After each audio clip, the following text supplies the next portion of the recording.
Joining us at the grandstand, Richard Negrin, the managing director of the City of Philadelphia. And you know, Richard, we had you up here last year. Sure. And we talked about the gains that we had over the past several years with the local Latin community, you of Cuban ancestry. It's been such a wonderful progression here in the City of Philadelphia. It's not quite where it is, for example, in New York or Miami or California, but it is growing. It is growing, and I got to tell you, when you look at the fact that Philadelphia has grown for the first time in 50 years, that growth has been driven by the Latino community and the people you see here today. This is the way, events like this are the way that we become the next great international city.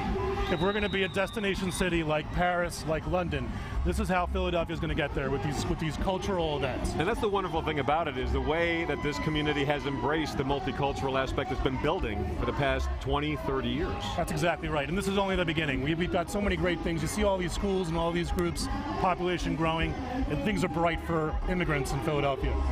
And I was asking Mayor Nutter a few minutes ago if that increase in Hispanic population will also be followed by an equally meaningful increase in the city government makeup. Yeah, absolutely. I mean, I think it starts with people like me. You know, if the mayor is the CEO, I'm the COO of the City of Philadelphia, the highest ranking Latino. I'm proud of that.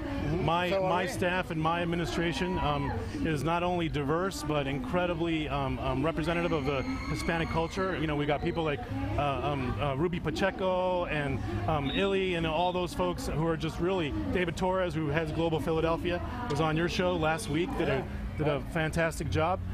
So it's only the beginning for us here in Philadelphia. By the way, speaking of my show, you know, we talked about a lot of shameless self-promotion. Plug.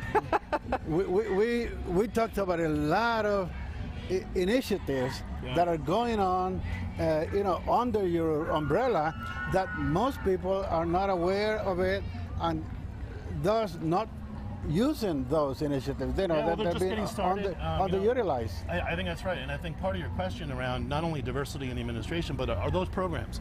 If you look at those programs like Philly Rising, which is our new neighborhood initiative, 311, they specifically impact the Latino community and some of our most troubled neighborhoods. So that's, you know, they'll be hearing more about that in the future.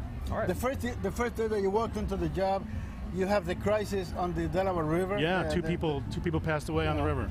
And now, recently, I heard on Action News a couple of days ago that there's a crack on City Hall. Yeah, you know, we thought the Liberty Bell was working so well. We had a crack on the Liberty Bell. We thought it was important to have one on the tower. It worked for the bell, so why not? Exactly right. All right, Richard Negrin, Managing Director of the City of Philadelphia. Richard, thanks so much for joining us. Always a pleasure. Absolutely. Always good to see you, buddy. Thank you, sir.